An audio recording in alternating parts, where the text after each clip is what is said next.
Welcome. In this video I will show you how to set up auto upload to cloud on your GoPro Mission 1 Pro camera.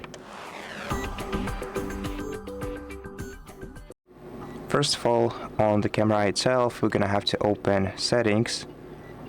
To do that, swipe down quick settings menu, then scroll to the second page, tap preferences. Here you'll find setup cloud upload, and then using your smartphone's camera you're gonna have to scan the QR code you see on your smartphone's screen.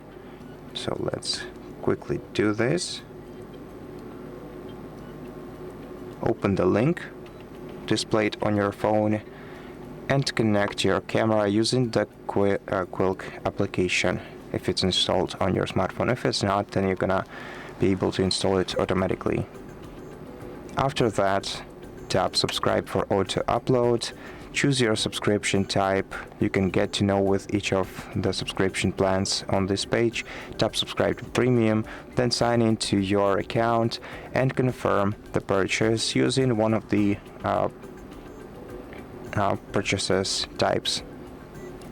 And that's basically it. Thank you for watching this video. If it helped you, please consider subscribing to our channel, leave us a like and a comment below, and I'll see you in the next one.